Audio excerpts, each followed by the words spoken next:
안녕하세요. 재테크는 이호수아처럼 데나리온 김강주입니다. 데나리온의 김의수입니다. 와. 대표님, 제가 지난주에 예. 온누리 교회 청년부에서 예.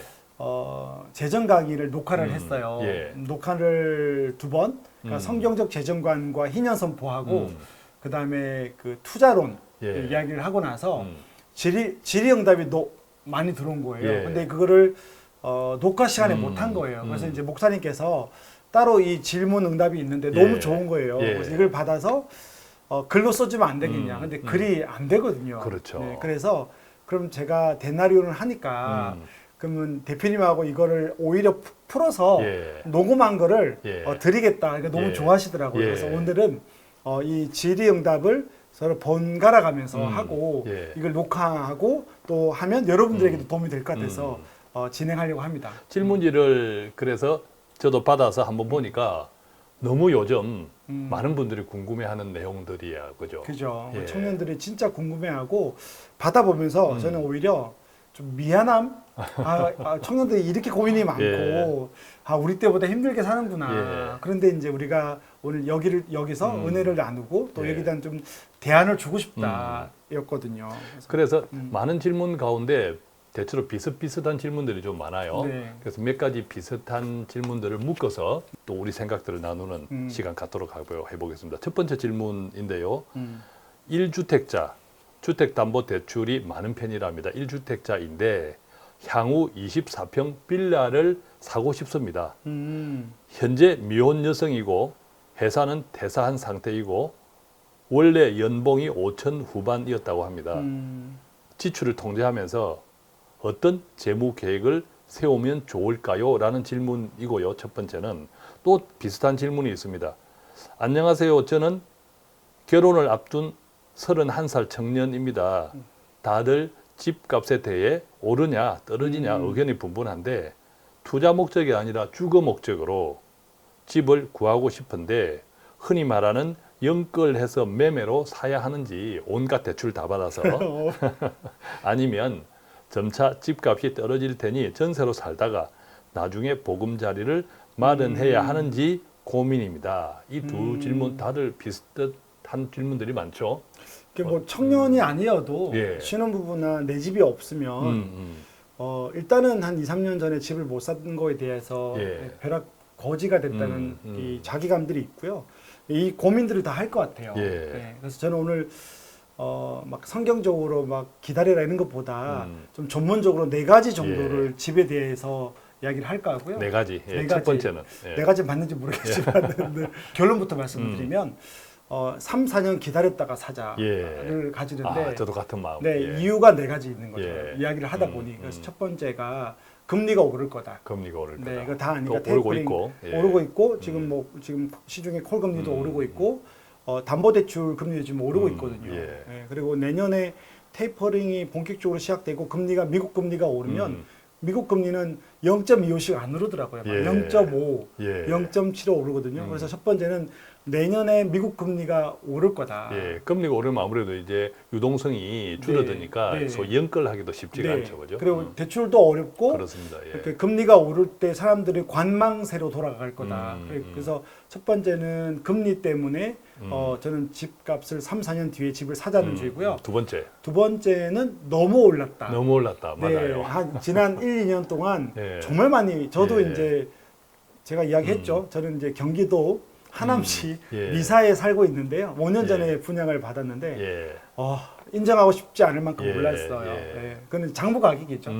그래서 너무 많이 올랐기 때문에 조심해야 된다. 예, 너무 올랐다는 것을 실제로 요즘 서울 경매 낙찰가가 120%라고요. 너무 이거는 높죠. 역사상 네. 너무 또 네. 안 좋죠. 그래서 그죠? 지금 너무 높다. 근데 또 이렇게 되면 또 많은 분들이 예전에도 그렇게 해서 올랐지 않냐. 근데 물론 그럴 수도 있는데 이 부동산 가격은 미국의 국채 금리하고 연결이 된다고 볼 때 예, 미국 예. 국채 금리가 지금 1.5, 1.7 왔다 갔다 하니까 그래서 두 번째는 어쨌든 너무 주택 가격이 단기간에 상승이 많았다는 예. 거고요. 세 번째.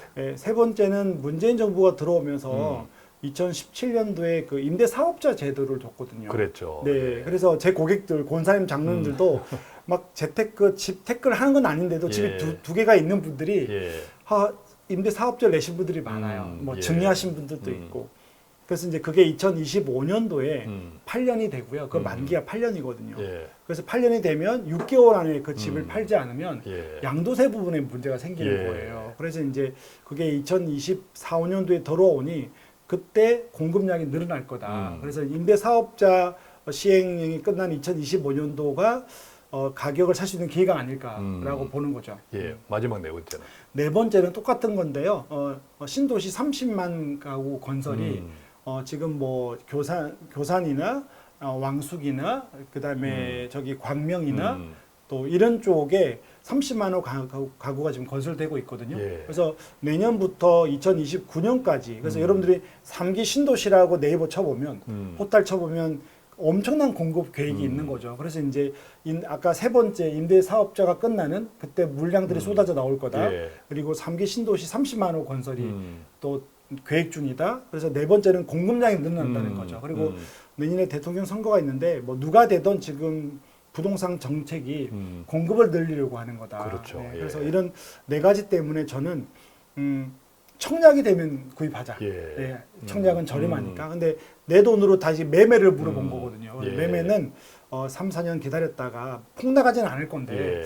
한 10% 정도에서는 조금 조정받을지 예. 않을까라고 개인적으로 생각을 해서 여기 두 분에게는 좀 기다리고 믿음으로 예. 그래서 3, 4년 뒤에 기회를 보고 기도하고 기다리자라고 조금 나름대로 개인적인 대답을 예. 드리고 싶습니다. 참 집에 대해서 많이 고통스러워하시는 분들 많은데 어쨌든 부동산은 주식하고 다르게 오를 때 계속 오르고 떨어질 때도 계속 떨어져요. 주식은 네, 오를 때도 내리면서 오르고 네. 또 떨어질 때도 오르면서 떨어집니다. 네, 맞습니다. 워낙 우리가 유동성이 네, 좋으니까 많은 으로도 살 수 있잖아요. 그런데 부동산은 큰 돈이 들어가기 때문에 네.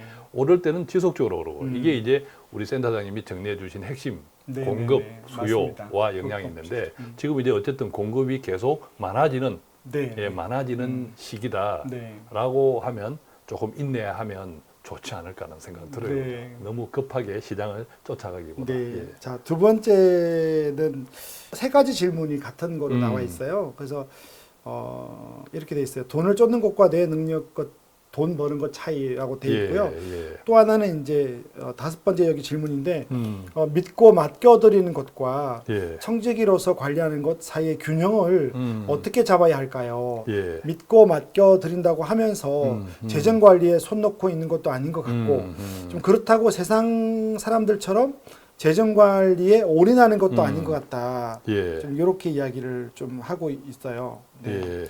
좀 또 어떻게 생각하시는지요? 10번 질문도 좀 비슷한 10번도 맥락이 있어요. 그죠? 얘가 놓쳤네요. 10번이 참 이렇게 인정이 되는데 예. 파이어족이라 그러죠. 파이어. 10번 좀 이렇게 형제 자매인지 모르겠는데 이 청년은 2030 청년 세대 안에 경제적 자유고 화두입니다. 그러니까 예. 이분도 이제 조금 노동 소득을 높이거나 다양한 소득 파이프라인을 만들어서 빨리 은퇴하고 좀 풍요로운 노년에 좀 잘 먹고 잘 쉬고 싶은 거죠. 예. 이렇게 하고 싶은데 또 자기가 마지막에 뭐라고 돼 있는가 하면 그러다 보니 하나님이 자꾸 멀어진대요. 예. 이거 어떻게 해야 됩니까? 예. 제 생각을 조금 나누어 보면요.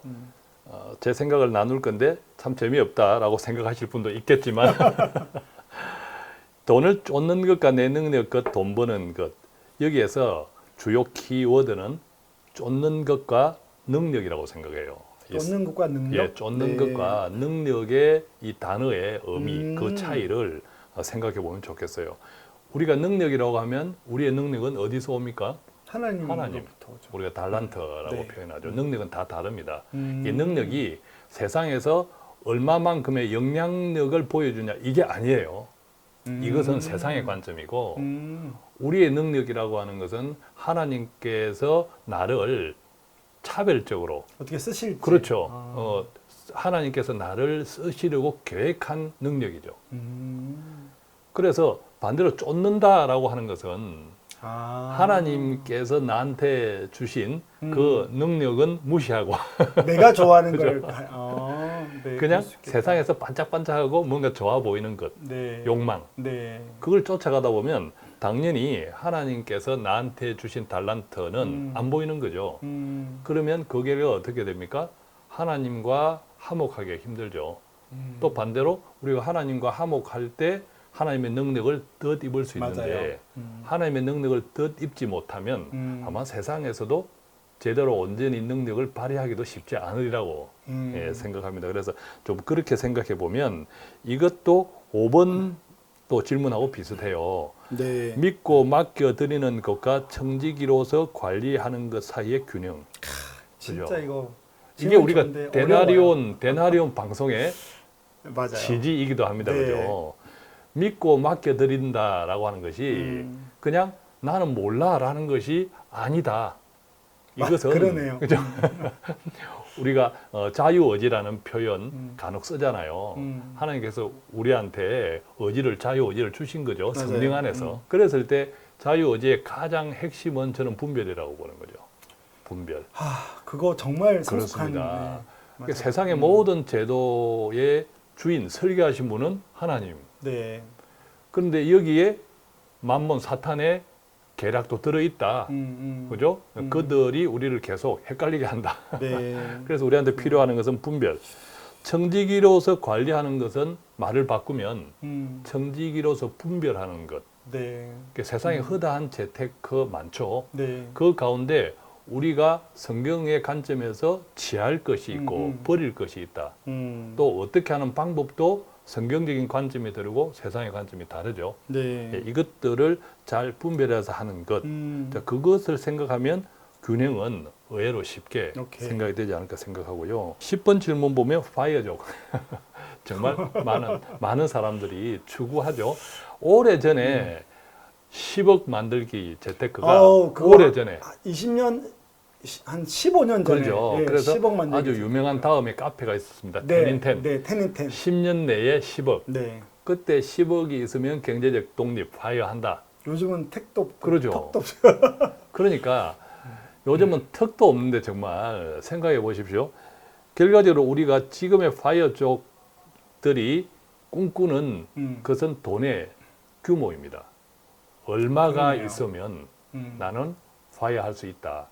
그런데 이 얼마가 있다 그 규모를 쫓아가면 그 목적지에 도달하면 더 높은 것이 보여요. 더 많아질 그렇죠. 것 같은데요. 예, 괜히 내 돈으로는 파이어 할 수 없다라는 그렇죠. 그때 이르르면 그런 또 낙담에 이르릅니다. 돈이 많음에도 불구하고.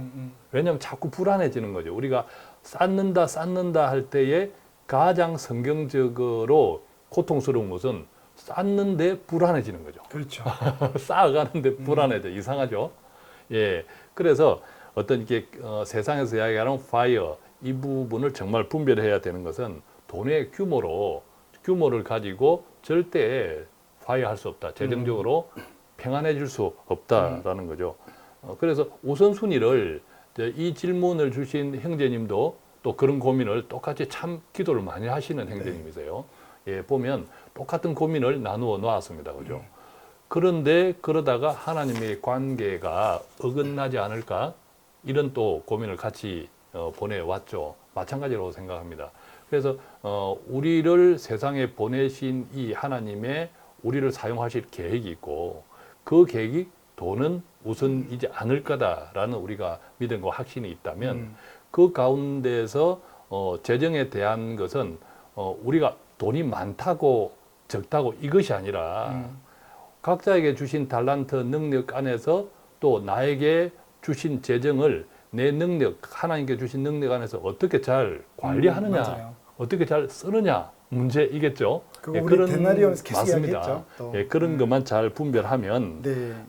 이제 몇 분의 비슷한 이야기에 네. 대한 나름대로 조금 생각 나눔이 되었지 않나 하는 생각입니다. 자, 다른 질문 또 해보겠습니다. 네, 네. 이런 질문이 있어요. 갖고 싶은 것이 있는데 가지지 못하는 피해의식이 너무 커지게 되면 어떻게 하는 것이 좋을까요? 단순히 참아내는 것이 정답인 걸까요? 요즘 또 이런 고민들 많습니다. 그죠? 어떠세요? 제가 지난달에 창원에 있는 목사님하고 상담을 했어요. 예. 집에 아이가 3명인데 급여가 목사님 급여, 그러니까 사모님은 쉬고 계시고요. 예. 목사님 급여가 270만 원이에요. 음. 생각해 보세요. 270인데 11조 헌금 내는 게 40만 원 넘더라고요. 자녀가 유치원생인데 3명이 있어요. 근데 30만을 저축해요. 근데 이제 어떤 이야기를 하다가 목사님이 뭉클해졌는가 하면 목사님 저도 이전에 아버지 부도나고 방 한 칸에 살 때 우리 집 둘째 딸 민수가 그 미대 다닌다는 민수 그 친구가 4살 때 이제 집 앞에 이제 그 편의점을 가잖아요. 그때 이제 그 동네 그냥 편의점을 가면 뭐라고 저한테 이야기했는가 하면 아빠 오늘 이렇게 편의점 오랜만에 가는데 절대 하나만 살 수 있는 거지. 이러는 거예요. 그러니까 이게 마음이 정말 뭉클. 그때는 2개 살 돈이 없었으니까.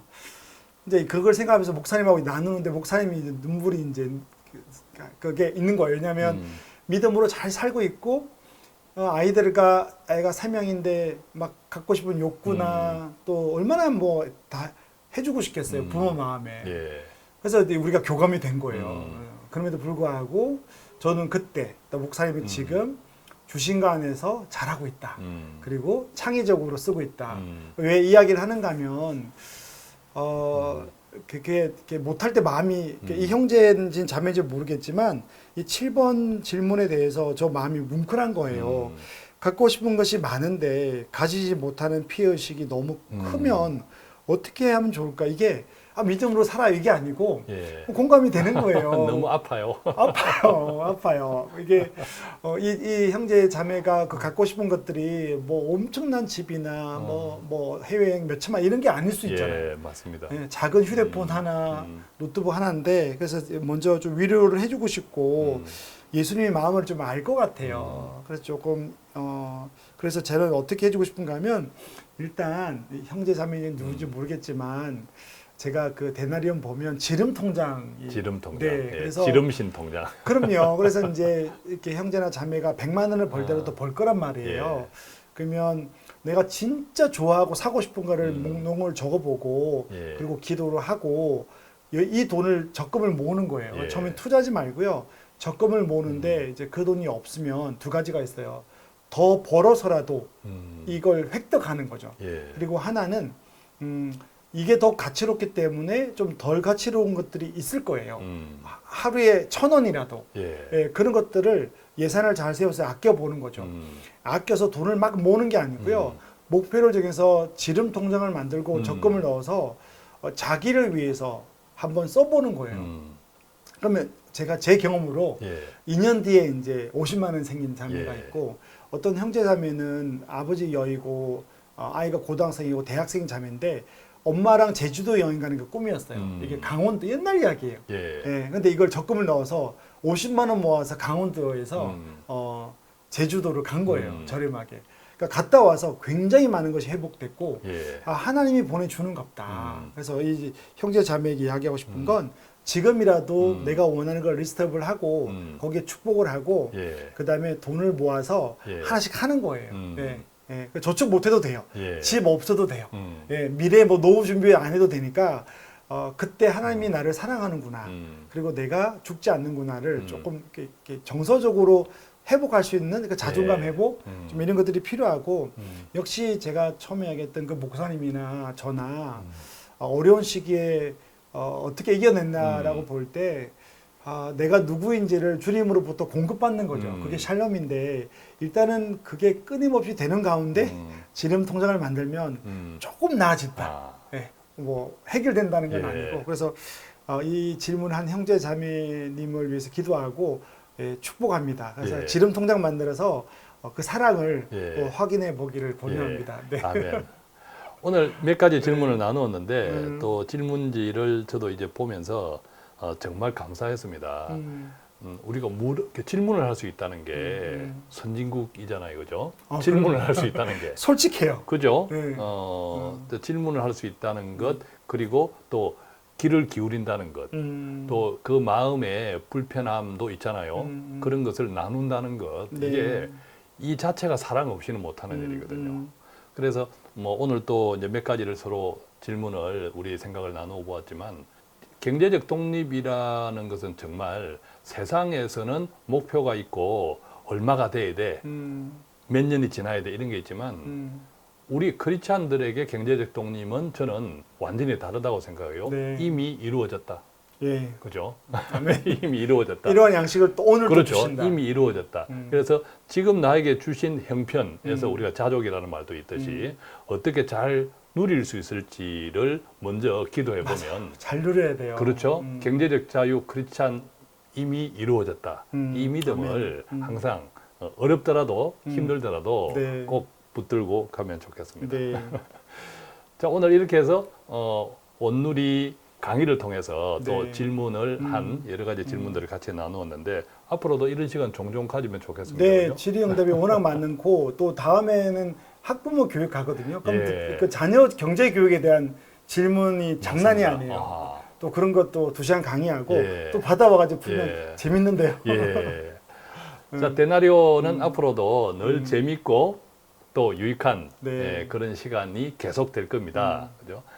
데나리온 시즌 2 많이 축복해 주시고 또 기도해 주시고 많이 전파해 주시고 네. 저희들도 더욱 열심히 준비하겠습니다. 오늘은 여기서 마치겠습니다. 고맙습니다. 감사합니다.